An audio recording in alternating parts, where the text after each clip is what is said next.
বর্তমান সময়ের বিজ্ঞান রিসার্চ করে বলেছে একজন সুস্থ মানুষের শরীর থেকে যেই বীর্য নির্গত হয়, এই একবারের বীর্যের ভিতরে ৬০ কোটি সন্তান থাকে।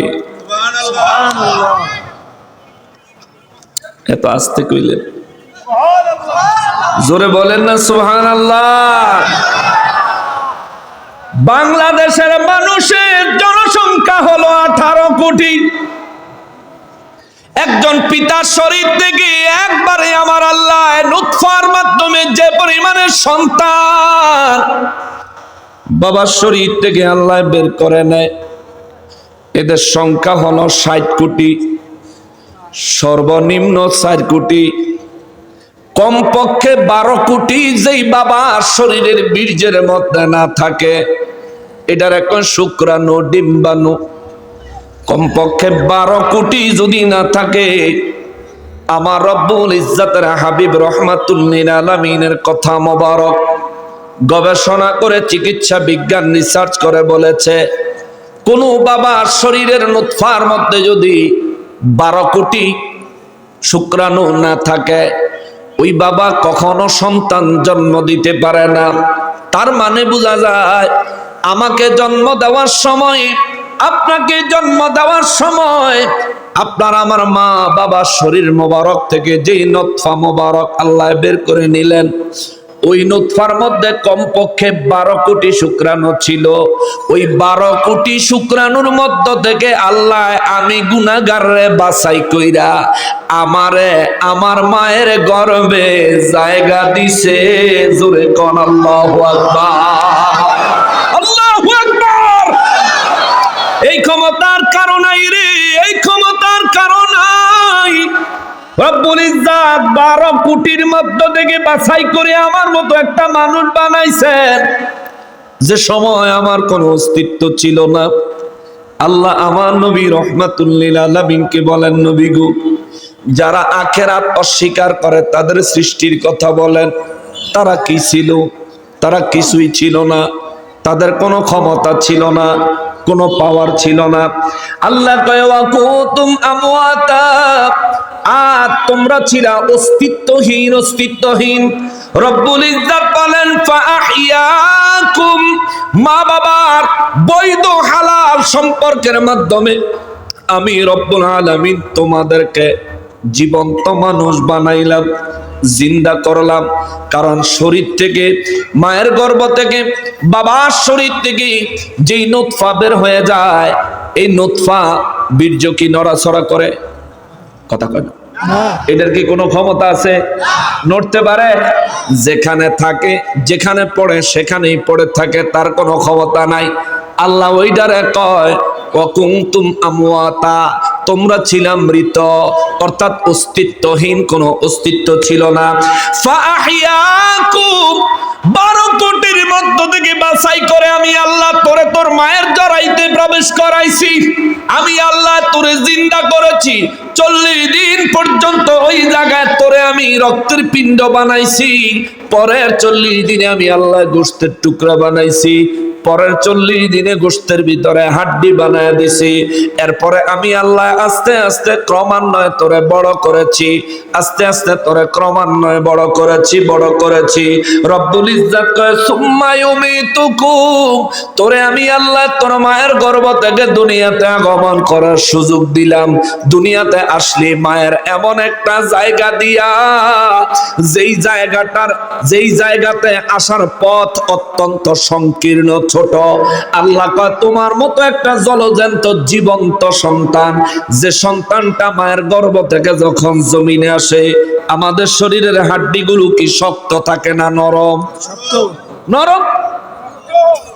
বাচ্চাদের শরীরের হাড্ডি কি শক্ত? বলেন শক্ত, নরম না? আমাদের তুলনায় নরম কিনা? রব্বুল ইজ্জতের মহিমা দেখেন, আমার রব্বুল ইজ্জত মহিমা দেখায়। আল্লাহ কয় নবী গো বলে দেন, মায়ের গর্ভ থেকে তারে যেই জায়গা দিয়ে আমি জমিনে আনছি, ওই জায়গাটা অত্যন্ত সংকীর্ণ, কম। ওই কম জায়গা দিয়া তার মতো একটা ছোট্ট শিশু তার মতো একটা জীবন্ত মানুষ আমি আল্লাহ বের করে দিছি গো।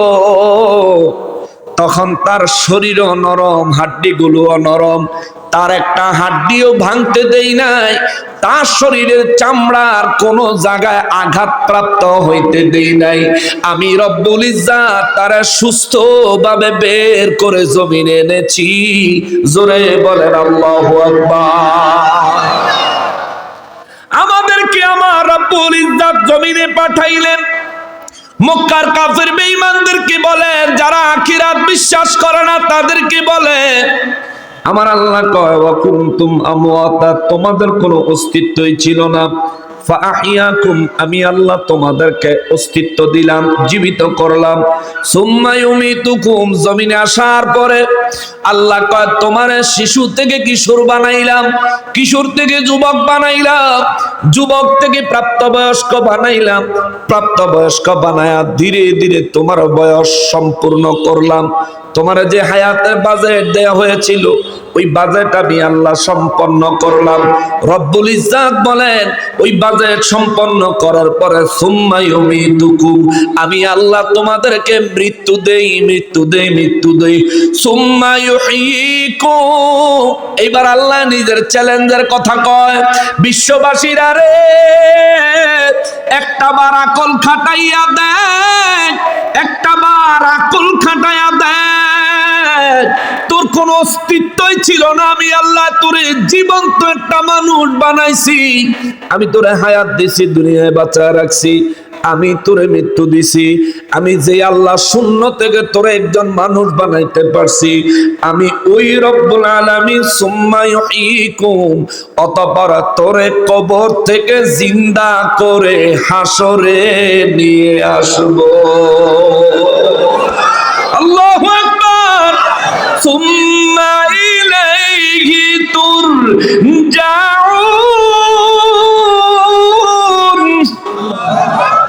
রব্বুল ইজ্জাত কয় অতঃপর তোমরা আমার দিকে আসবে, আমার দিকে আসবে, অতঃপর তোমাদেরকে আমার দিকে ফিরিয়ে আনা হবে, আসতেই হবে, আসতেই হবে। আখিরাত সত্য না মিথ্যা? সত্য। জোরে বলেন, আরো জোরে বলেন। আমাদের হায়াত দিয়েছেন কি আল্লাহ? সবাই বলতে হবে কে? আল্লাহ। রিজিক দেয় কে? আল্লাহ। বাঁচায় রাখছে কে? আল্লাহ। সুস্থ রাখছেন কে? আল্লাহ। এখানে আসার তৌফিক দিবেন কে? আল্লাহ। আমাদের মৃত্যু দিবেন কে? আল্লাহ। কবরে সুয়াল জবাব ফেরেশতারা করবে কার নির্দেশে? আল্লাহ। হাসরের ময়দানে উঠতে হবে, উঠাবেন কে? আল্লাহ। হিসাব দেওয়া লাগবে, হিসাব নিবেন কে? আল্লাহ। আরো জোরে, আরো জোরে, আরো জোরে, আরো জোরে। হাসরের ময়দানে প্রত্যেকটা মানুষকে হিসাব দিতে হবে, বিশ্বাস হয় কি হয় না? হয়। এই মজলিসে যারা আছেন প্রত্যেকটা মানুষকে হিসাব দিতে হবে, বিশ্বাস হয়?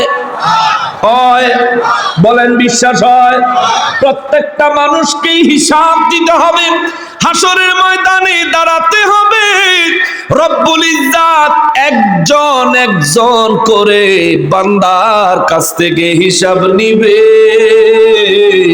আওয়াজ করে বলেন আল্লাহু আকবার। একজন একজন করে আমার আল্লাহ হিসাব নিবেন। এই জন্য মহান রব্বুল ইজ্জাত বলেন ওই আখিরাতের দিনকে ভয় করো বান্দা, দুনিয়ার বাহাদুরি করো না, ক্ষমতার বাহাদুরি করিস না, দুনিয়ার সম্পত্তির বাহাদুরি করিস না, সব পড়ে থাকবে তুই থাকবি না, ঠিক না? সবই পড়ে থাকবে তুমি থাকবা না। ওরে বিবি সন্তান বন্ধু বান্ধব আছে যাহারা, জন্মের মতো বিদায় করে দিবে তাহারা, ঠিক কিনা বলে? ওরে সেই দিনই বুঝবা নবী ছাড়া আপন কেহ না, ঠিক কিনা? ওরে সেই দিনই বুঝবা নবী ছাড়া আপন কেহ না, ডাইনে বামে মাটি আমার মাটির বিছানা, ডাইনে বামে মাটি আমার। আমি মরে গেলে আমায় তোমরা ভুইলা যায়ও না, আমি মরে গেলে আমায় তোমরা ভুইলা যায়ও না। ডাইনে বামে মাটি আমার মাটির বিছানা, ডাইনে বামে মাটি আমার মাটির বিছানা।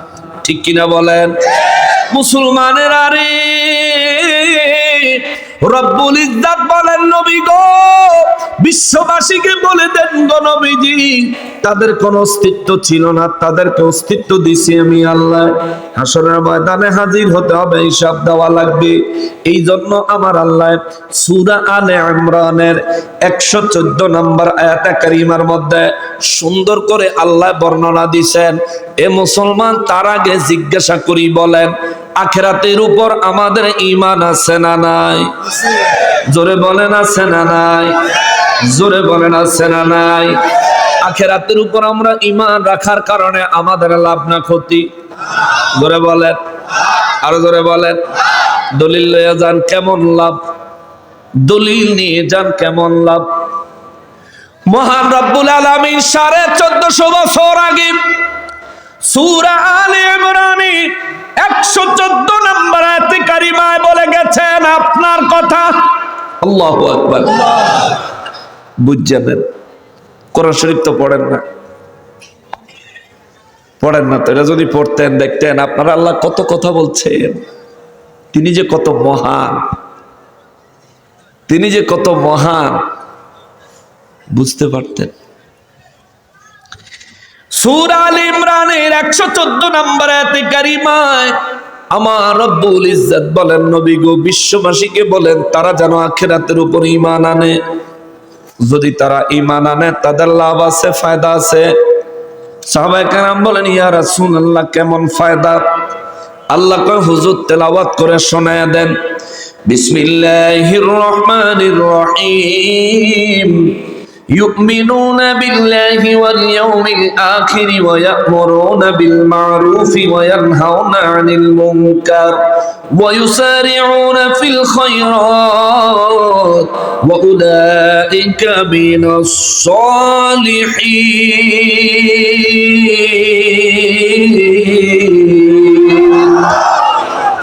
রব্বুল আলামিন বলেন, নবী গো জগৎবাসীকে বলে দেন, ইউমিনুনা বিল্লাহি, এই দুনিয়া যারা আমি আল্লাহর উপর ঈমান আনছে।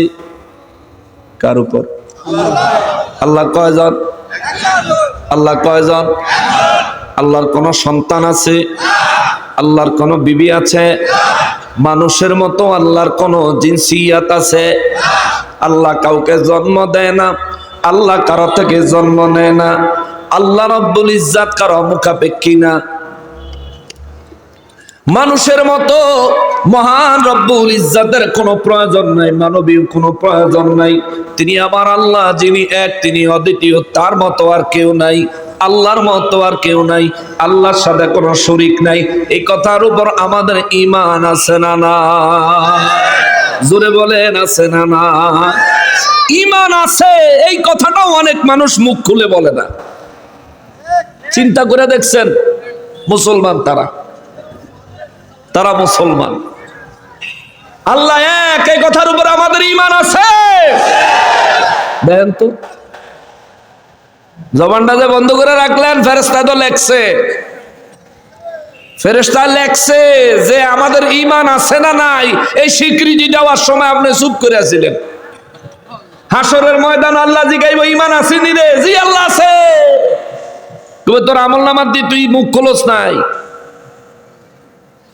দুনিয়ায় তো নিজের ইমানদার দাবি করতে পারো নাই, আজকে দাবি করলে কি লাভ হবে? সেদিন হইবনি বিপদ, মুসিবতের কোনো শেষ থাকবে না। ভাবতেছেন হুজুরে কয়, আমরা কই, দূর মোল্লারা কত কথাই কয়, কিন্তু না, এটা নোট হচ্ছে। আপনার এটা নোট হচ্ছে, এটা আপনার সাথে যাবে। এই দুনিয়ায় যত সম্পদ কামাই করলেন আর রেখে গেলেন, সঙ্গে গেল না, কিন্তু আজকে এখানে যেটা বলে যাবেন এটা আমলনামায় করে যাবে। আল্লাহু আকবার। রব্বুল আলামিন বলেন, ইউমিনুনা বিল্লাহি, যারা আমি আল্লাহর উপর ঈমান আনে, ওয়াল ইয়াউমিল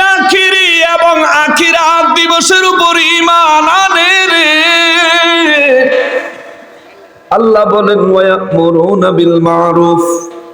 3 নম্বরে যারা মানুষকে সৎ কাজের আদেশ দেয়, ভালো কাজের আদেশ দেয়। আজকের এই মাহফিলটা সৎ কাজ না অসৎ কাজ? ভালো কাজ না মন্দ কাজ? এই ভালো কাজ করার জন্য সবাই সমর্থন দিছেন, আপনাদেরকে ধন্যবাদ। বিরোধিতা করেন না, ছিল না? আপনারা যতই কইবেন নাই আমি মানি না, আছে আছে আছে। হয়তো প্রত্যক্ষভাবে নয়তো পরোক্ষভাবে, হয়তো সামনে নয়তো পিছনে, হয়তো চায়ের দোকানে নয়তো ক্ষেত নিড়ানির সময়, হয়তো রিক্সায় নয়তো সিএনজিতে। পোস্টার পায়া পোস্টার দেখা কত রকম কইছে, দূর মাহফিল দিছে মুলুবিরাইব, লাভ হইছে কি আরো কত রং বিরঙ্গের কথা। আলেমদের সম্পর্কে কুমন্তব্য পর্যন্ত বহু মানুষ করেছে, এমন রংপুরে হয় নাই? মাঝে মধ্যে হয়, আপনাকে এই গঙ্গা ছড়া হয় নাই, হইতেও পারে। কিন্তু মহান রব্বুল ইজ্জত বলেন, যেই মানুষটা আমি আল্লাহর উপর ঈমান এনেছেন, ওই মানুষ আখিরাত দিনের উপর ঈমান এনেছে। ওয়া ইয়ামুরুনা বিল মারুফ, এবং যারা মানুষকে সৎ কাজের আদেশ দিয়েছে। ওয়া ইয়ানহাউনা আনিল মুনকার, এবং যারা মানুষকে অন্যায় কাজ থেকে নিষেধ করেছে। অন্যায় অপরাধ করার সময় যে ব্যক্তি নিষেধ করেছে, নিষেধ করার পদ্ধতি কয়টা? নিষেধ করার পদ্ধতি 3টা।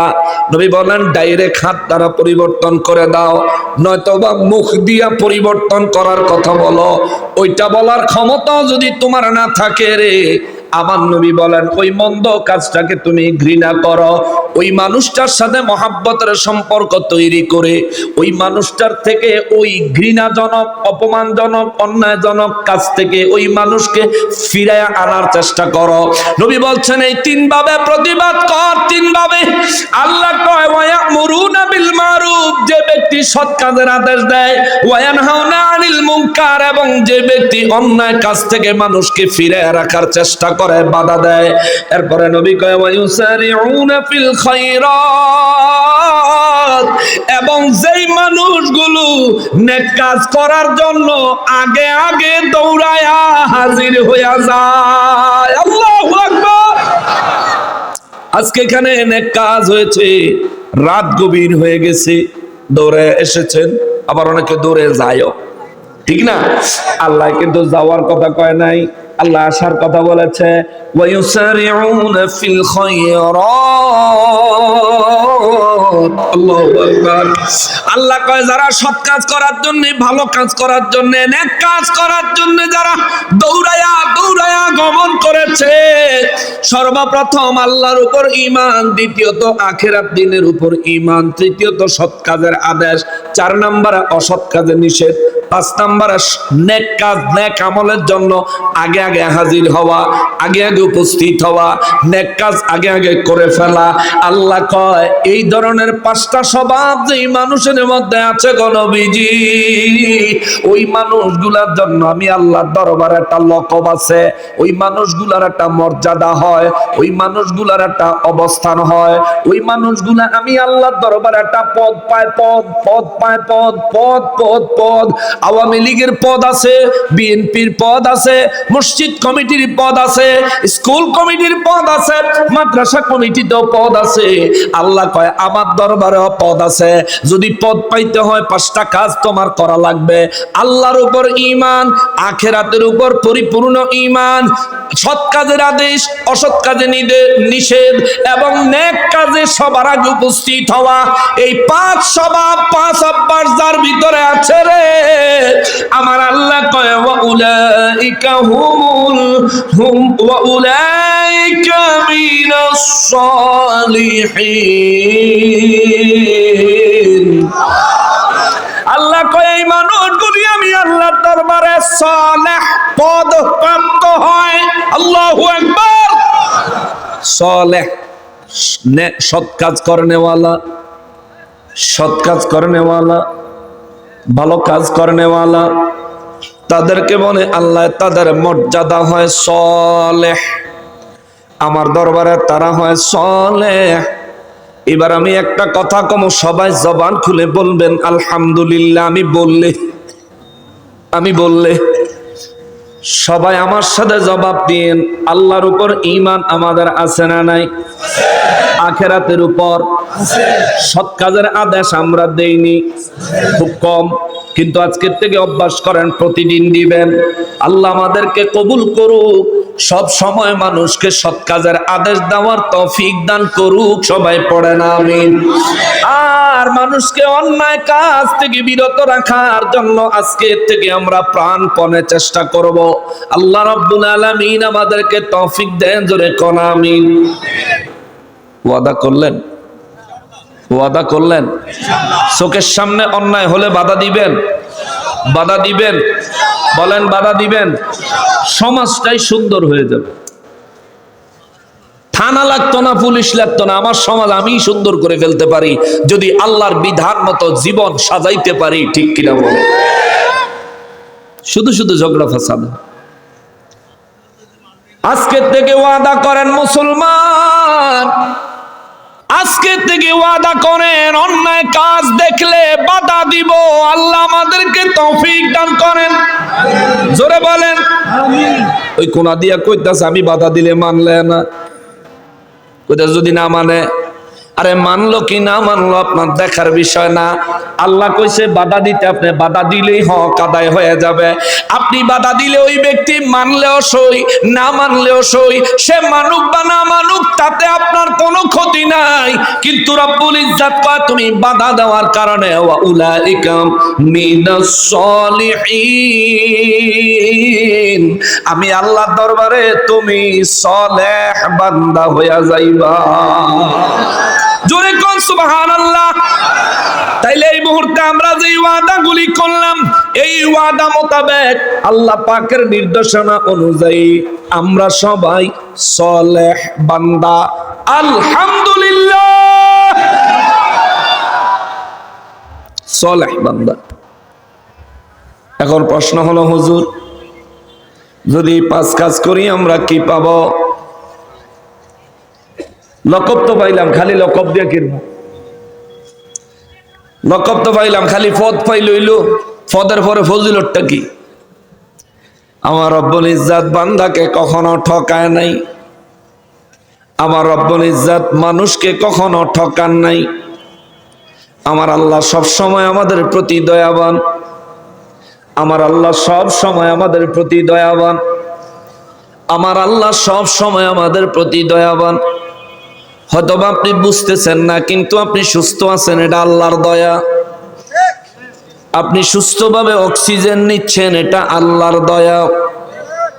আপনি খানা খাইতে বসলে খেতে পারতেছেন, এটা আল্লাহর দয়া। আপনি বিছানায় শুইলে ঘুম আসতেছে, এটা আল্লাহর দয়া। এমন বহু মানুষ আছে রে, ট্যাবলেট খায়াও ঘুম আসে না।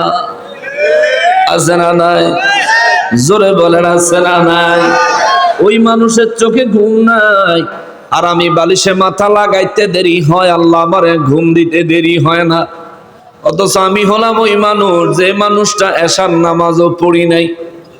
এশার নামাজ আল্লাহর কুদরতের দরবারে না পড়ে, আল্লাহ পাকের কুদরতের কদম মোবারকে সেজদা না লাগায়া আমি শুয়ে গেছি ঘুমাবো। আল্লাহ আমারে ঘুম থেকে দূরে রাখেন নাই, আল্লাহ আমারে ঘুম দিয়া আরামের ব্যবস্থা করে দিলেন। আমি এশার নামাজ পড়ি নাই, আমার আল্লাহ রাতটাকে আমার জন্য দিনের মতো আলোকিত করে দেয় নাই, রাতকে রাতের মতো অন্ধকার করে রাখছে, আমি যেন আরামে ঘুমাইতে পারি। ঘুমাইয়া গেলাম, এশার নামাজ পড়লাম না, ফজরের নামাজের সময় হলো, ঘুম থেকে উঠলাম না, ফজরের নামাজ পড়লাম না। আল্লাহ ফেরেশতারে লাঠি দিয়া পাঠায় নাই, যা তাকে পিটাইয়া উঠা। সারা রাত আমি ঘুম দিলাম, আমার নামাজ পড়বে না কেন? আল্লাহ পাঠায় নাই। আবার ঘুম থেকে উঠা মুখ ধুইয়া সঙ্গে সঙ্গে খানার টেবিলে গেছেন, নাস্তা হাজির। রিজিকের মালিক কে? জোরে বলেন কে? এই জন্য বলি আমার আল্লাহ বড় দয়াবান, আমার আল্লাহর মতো দয়াবান কেউ নাই রে, আমার আল্লাহর মতো দয়াবান আর কেউ নাই রে, আমার আল্লাহর মতো আর দয়াবান কেউ নাই রে। তোমার মা তোমাকে জন্ম দিয়েছে, মায়ের কথা না শুনলে বাড়ির থেকে বের করে দিবে। তোমার বাবা তোমাকে লালন পালন করেছে, তোমার বাবার কথা না শুনলে তোমার বাবা তোমার ঘর থেকে বের করে দিবে, বাড়ির থেকে বের করে দিবে। কিন্তু মহান রব্বুল ইজ্জাত তোমারে বানাইছে, মহান রব্বুল ইজ্জাত আমারে বানাইছে, রব্বুল ইজ্জাত আমারে দেহ দিছেন, রব্বুল ইজ্জাত আমার দেহের ভিতরে রূহ দিছেন, রব্বুল আলামিন আমার জন্য দুনিয়ায় বসবাসের জায়গা করে দিছেন, গোটা দুনিয়াটা আমার জন্য খুলে দিছেন, দুনিয়ার সমস্ত নেয়ামত আমার জন্য আমার আল্লাহ হালাল নেয়ামত গুলো বৈধ করে দিছেন। আমার রব্বুল ইজ্জাত আমি গুনাহগারকে অক্সিজেন নেওয়ার ক্ষেত্রে কোনো বিল দেওয়া লাগে না। আল্লাহু আকবার। এই সমস্ত মহিমা আমার আল্লাহর, আমার আল্লাহর, আমার আল্লাহর। এই জন্য আল্লাহ কয় আমার উপর ঈমান আনো, আখিরাতের উপর ঈমান আনো। আল্লাহর উপর ঈমান আনবো কেন? কারণ তিনি আমাদেরকে বানাইছেন, তিনি আমাদের সৃষ্টিকর্তা, তিনি আমাদের খালিক, তিনি আমাদের মালিক, আমরা তার মখলুক। আর আখিরাতের উপর ঈমান আনবো কেন? আল্লাহ কয় কারণ হলো দুনিয়ার জীবনে, দুনিয়ার জিন্দেগিতে, এই জমিনে আমি আল্লাহ তোমাদেরকে পাঠাইছি বাজার করার জন্য। সুবহানাল্লাহ। কি করতেন? কি করতেন? কি করতেন? ব্যবসা করতে পাঠাইছে আল্লাহ। আল্লাহ কইছে বাজারে গিয়া খালি ঘুইরো না। আমরা বাড়ির থেকে বাজারে যাই, গঙ্গাছড়া বাজারে যাননি? কথা কয় না, যান না মাঝে মাঝে?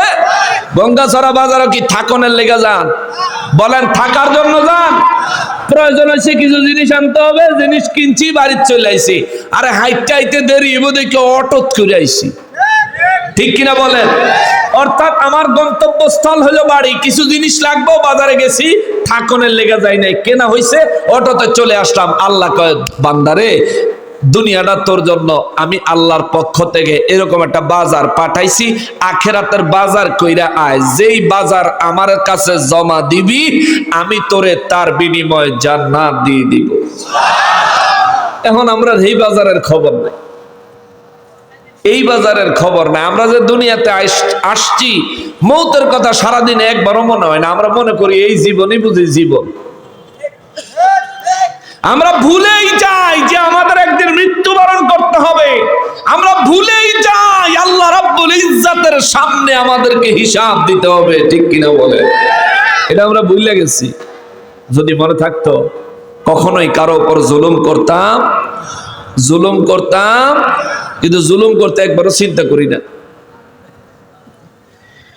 মুসলমানের আরে, আমার প্রিয় নবীর উম্মতের আরে, রব্বুল ইজ্জাত বলেন এই জমিনে যারাই পাঁচটা কাজ করবে, এক নম্বরে আমার উপর ঈমান আনবে, আখিরাতের উপর দুই নম্বরে ঈমান আনবে। আখিরাতের উপর ঈমান আনার প্রয়োজনীয়তা কি? যে ব্যক্তির চিন্তা আছে আল্লাহর দরবারে হিসাব দিতে হবে, এই ব্যক্তি জীবনে কোনোদিন নামাজ কাজা করে ফজরের সময় ঘুমায় থাকতে পারে না, ঠিক কিনা বলেন?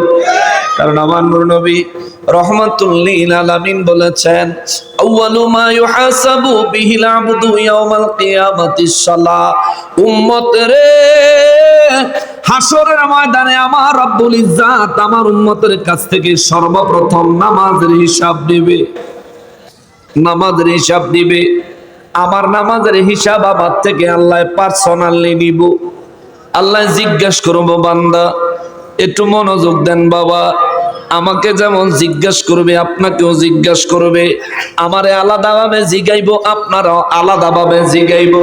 প্রত্যেকজন ব্যক্তিকে এক এক এক এক করে আমার আল্লাহ জিজ্ঞেস করবে।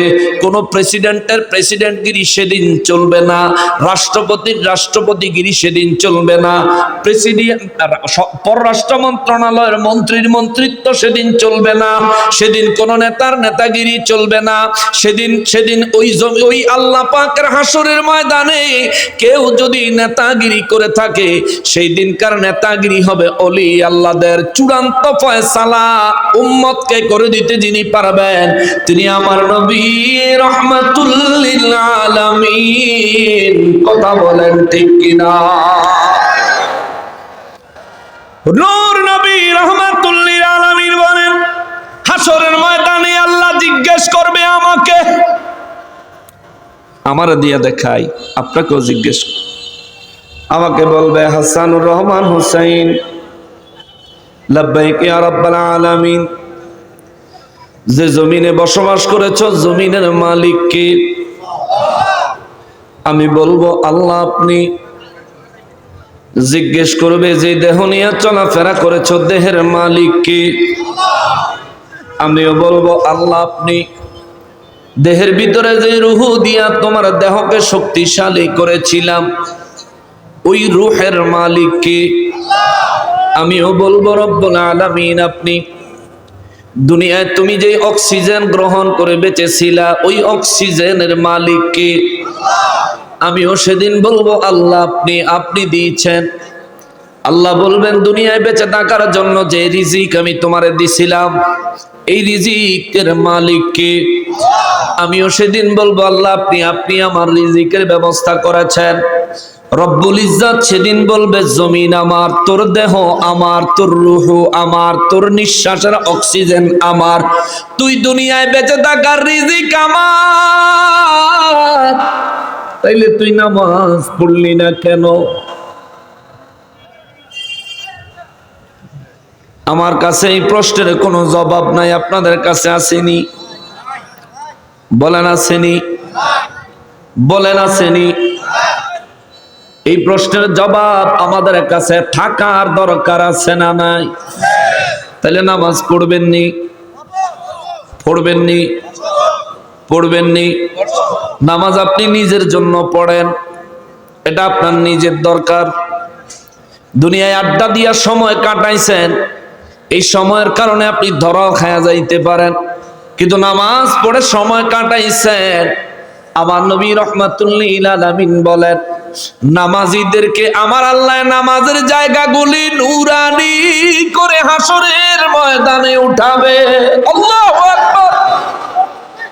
এই নূরানি চেহারাওয়ালা মানুষগুলার আমল নামা যখন মিজানে ওজন করবে রে, আমার নবী বলেন যখন তার গুনাহ বেশি হয়ে যাবে, আমার নবী বলেন যখন তার গুনাহ বেশি হয়ে যাবে ফেরেশতারা তাকে জাহান্নামে নিয়ে যাবে। বিচার কাজ শেষ হইয়া গেলে ফেরেশতাদেরকে আমার আল্লাহ বলবেন জাহান্নামের ভিতরে যারা ঈমানদার আছে তাদেরকে বের করে নিয়ে আসো। সুবহানাল্লাহ। ঈমানদারগুলা জাহান্নাম থেকে বের করে নিয়ে আসো। ফেরেশতারা কইব মালিক জাহান্নামের ভিতরে কাফের আছে, মুনাফিক আছে, ও আল্লাহ তাদের মধ্য থেকে ঈমানদার চিনব কিভাবে? আমার আল্লাহ হাসরের ময়দানে ফেরেশতাদেরকে শিখাইয়া দিব, ফেরেশতারা রে জাহান্নামে যায়া যাদের চেহারাগুলো নূরানি দেখবি, যাদের হাতগুলো নূরানি দেখবি, যাদের হাঁটুগুলো নূরানি দেখবি, যাদের পা গুলো নূরানি দেখবি, অর্থাৎ মানুষের সেজদার জায়গাগুলো নূরানি থাকবে রে। জাহান্নামে যায়া ওই নূরানি চেহারাওয়ালা মানুষগুলো টেনে টেনে বাইর করে নিয়ে আসবি। এরাই হলো ঈমানদার। সুবহানাল্লাহ। এরা ঈমানদার। তাহলে জাহান্নামে গেল নামাজ পড়া যায় নাজাত পাইবেন, নাইলে উপায় নাই। জাহান্নামে গেলেও নামাজ পড়া যায়, নইলে কিন্তু উপায় নাই। নবী বলেন জাহান্নামের জন্য মানুষের সেজদার জায়গাগুলো জ্বালায়া দেওয়া আমার আল্লাহ হারাম করে দিয়েছেন। সুবহানাল্লাহ। কি করছে আল্লাহ? হারাম করছে নামাজি নামাজের সেজদার জায়গা। সেজদা দিতে এই চেহারা লাগে, হাত লাগে, হাঁটু লাগে, পা লাগে, এই চারটা অঙ্গ সেদিন নূরে ঝলমল করবে। নবী বলেন শরীরের গোটা শরীর সেদিন জাহান্নামের আগুনে জ্বলে অঙ্গার হয়ে যাবে। আল্লাহু আকবার। এই জন্য বলি রে মুমিন, জাহান্নামে গেলেও নামাজ পড়ে যায়েন, ঈমান নিয়ে কবরে যায়েন। ঈমান ছাড়া কবরে গেলে বিপদ, আমল ছাড়া কবরে গেলেও বিপদ, বিপদ, বিপদ। এই জন্য আমার রব্বুল ইজ্জতের হাবিব রহমাতুল্লিল আলামিনের নূরানি জবান মোবারকে আমার আল্লাহ জানায় নবী গো দুনিয়াবাসীকে বলেন আখিরাতের উপর তারা যেন ঈমান রাখে। কারণ যে ব্যক্তি জানে হাসরের ময়দানে আমি আল্লাহ পার্সোনালি তার নামাজের হিসাব নিব, ওই ব্যক্তি কখনো নামাজ কাজা করতে পারে না।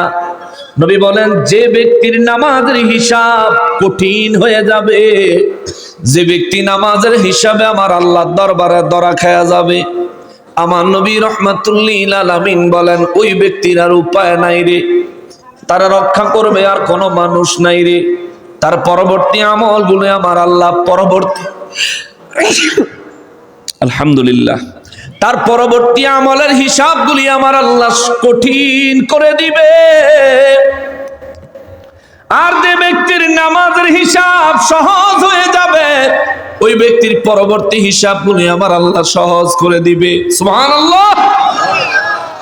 এই জন্য আমার নবী রাহমাতুল্লিল আলামিনের নুরানি জবান মোবারকে জানায়, জগৎবাসীকে বলেন, তারা যেন আমার উপর ঈমান আনে, আখিরাত দিবসের উপর ঈমান আনে, সৎ কাজের আদেশ দেয়, অসৎ কাজে নিষেধ করে, এবং তারা যেন সৎ কাজগুলো সবাই দৌড়াইয়া দৌড়াইয়া সামনে শেষে যেন করে।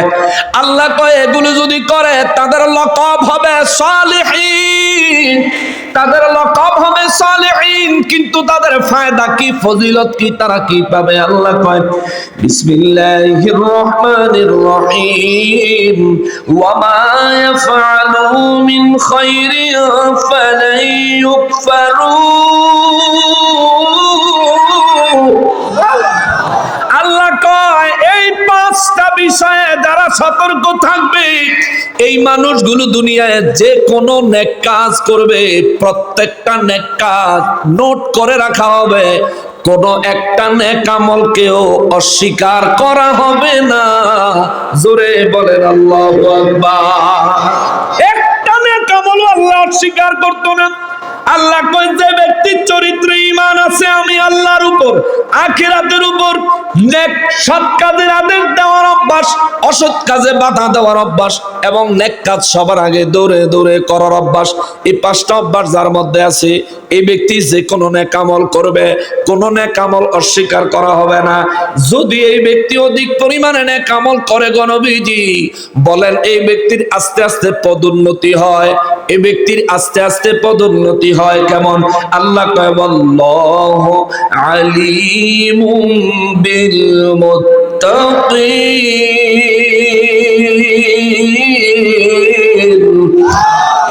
আল্লাহ কয়, আমি আল্লাহ জানি আমার মুত্তাকিদের খবর। অর্থাৎ আল্লাহ বুঝাইয়া দিলেন, এই কাজগুলো যারা ঠিক মতো করে এবং নেক আমল ঠিক মতো করে, এই মানুষগুলার লকব সালেহীন বান্দার দপ্তর থেকে মুত্তাকিনের দপ্তরে উন্নীত হয়ে যায়। জোরে কন্যা সুবহানাল্লাহ। আর 20 মিনিট সময় দিবেন না? আপনাদের কষ্ট হয়ে যাবে। সরাসরি না, সর্বোচ্চ 20 মিনিট, 20 মিনিট সময় দেন। আমি ডাইরেক্ট কোরআন শরীফ থেকে শোনাচ্ছি, শুনেন। দুনিয়া, এই দুনিয়া কিচ্ছু না বাবা, বিশ্বাস করেন, কিচ্ছু না এই দুনিয়া। কেন এটার পিছে পাগল হয়েছেন? এটা একেবারে এই সারা দুনিয়াই ধ্বংস হয়ে যাবে। আমার তো মৌত আসবো, আমি তো শেষ হই, গোটা দুনিয়াটাও শেষ। কিসের বাড়ি, কিসের গাড়ি, কিসের এত বাহাদুরি, কিচ্ছু থাকবে না। ওরে আজকে তোমার এত নাম, কালেলে আখিরি ঘুম, সব ক্ষমতা হারিয়ে যাবে, নামের আগে লিখবে তোমায় মরহুম। ঠিক কিনা বলেন? যত ক্ষমতা আছে সব শেষ, নামের আগে মরহুম বসায় দিবে। ওরে জনাবে থেকে মরহুম হতে, ওরে জনাবে থেকে মরহুম হতে 1 সেকেন্ড লাগে না। দুনিয়া তো দূরের কথা, আমিও আমার না। দুনিয়া তো দূরের কথা, আমিও আমার না। দুনিয়া দুনিয়া বলে করো কিসের ভাবনা, দুনিয়া দুনিয়া বলে করো কিসের ভাবনা। দুনিয়া তো দূরের কথা, আমিও আমার না, দুনিয়া তো দূরের কথা, আমিও আমার না। ঠিক কিনা বলে? এই পাঁচটা বিষয়ের উপর খেয়াল রাখবেন। এই পাঁচটা বিষয় যার চরিত্রে থাকবে, আল্লাহ কয় তারা হবে সালেহ। আর এই সালেহ বান্দা যখন এর মধ্যে প্রতিষ্ঠিত থাকবে, আল্লাহ কয় তারা হবে মুত্তাকি। মুত্তাকি কারে কয়? যার অন্তরে সব সময় আমার আল্লাহর ভয় বিদ্যমান। কাউকে একটা কথা বলার সময়ও চিন্তা করে আল্লাহ কি খুশি হবেন না নারাজ হবেন। কোনো একটা কাজ করার সময়ও চিন্তা করে আল্লাহ কি খুশি হবেন না নারাজ হবেন। এই জন্য আমার রব্বুল ইজ্জাত সূরা নিসার 162 নম্বর আয়াতে বলেন, নবী গো, ও নবী, বিশ্ববাসীকে বলে দেন গো নবী, জগৎবাসীকে বলে দেন, এই দুনিয়ার মানুষগুলো আখিরাতের উপর যেন ঈমান আনে। মক্কার কাফের বেঈমানেরা বিশেষ করে যেন আখিরাতের উপর ঈমান আনে। আল্লাহ বলেন, বিসমিল্লাহির রহমানির রহিম, لكن الراسخون في العلم منهم والمؤمنون يؤمنون بما أنزل إليك وما أنزل من قبلك والمقيمين الصلاة والمؤتون الزكاة والمؤمنون بالله واليوم الآخر أولئك سنؤتيهم أجرا عظيما। আওয়াজ করে বলেন আল্লাহু আকবার।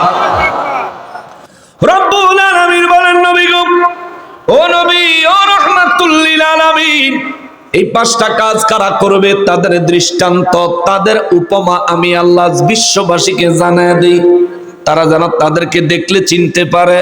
তারা কারা? লাকিনির রাসিখুনা ফিল ইলমি, তারা হলো অনেক বেশি জ্ঞানী, গভীরভাবে জ্ঞানী। সুবহানাল্লাহ, জোরে কর সুবহানাল্লাহ, আরো জোরে কর। তারা জ্ঞানী বলছেন কে?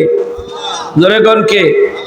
আপনারা সবাই মিললে যদি আমারে বুদ্ধিমান কর, এই বুদ্ধিমানের দাম বেশি নাকি আল্লাহ যদি বুদ্ধিমান কয় ওই বুদ্ধিমানের দাম বেশি?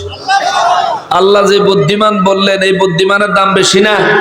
আল্লাহ কয় তারা হলো অত্যন্ত গভীর জ্ঞানের জ্ঞানী। জোরে কর সুবহানাল্লাহ। কারা? রব্বুল ইজ্জাত বলেন, ওয়াল মুমিনুন, যারা ঈমান এনেছে। সুবহানাল্লাহ, যারা ঈমান আনলো, যারা মুমিন হলো, আল্লাহ বলেন তারা হলো গভীরভাবে জ্ঞানী। ইউমিনুনা, এবং আরো যারা ঈমান আনলো, বিমা উনজিলা ইলাইকা, আপনি নবীর উপর যে কোরআন নাজিল করেছি, এই কোরআন নাজিল করেছেন কে? আল্লাহ। কোরআনের কথাগুলো কার? আল্লাহ। জোরে কয় না, আরো জোরে। আল্লাহ। কার কথা? কোরআনের কথাগুলো কার? আল্লাহ। কোরআনের কথাগুলো আমার আল্লাহর। রব্বুল আলামিন বলেন, নবী গো, ও রাহমাতুল লিল আলামিন, বিশ্ববাসীকে বলে দেন গো নবীজি, ইউমিনুনা বিমা উনজিলা ইলাইকা, যারা ঈমান আনলো এই কোরআনুল কারীমের উপরে, ওয়া মা উনজিলা মিন ক্বাবলিক, এবং আপনি নবীর পূর্বে আরো যে 103 খানা আসমানি কিতাব পাঠাইছি, পুরো 104 খানা আসমানি কিতাবের উপর যারা ঈমান আনলো, ওয়াল মুকিমিনাস সালাতা, এবং দুনিয়ায় যারা নামাজ কায়েম করলো, নামাজ জমিনে যারা নামাজ আদায় করলো, আল্লাহ কয় ওয়াল মুতুনাজ যাকাতা, এবং যারা নির্ধারিত নিয়মে যাকাত দিল। সুবহানাল্লাহ, কি দিল? যাকাত। যাকাত দেননি? যাদের উপর নেশাব পরিমাণ সম্পদের মালিক যারা হয়ে যান, যাকাত দিতে হবে। যাকাতের নেশাব কি?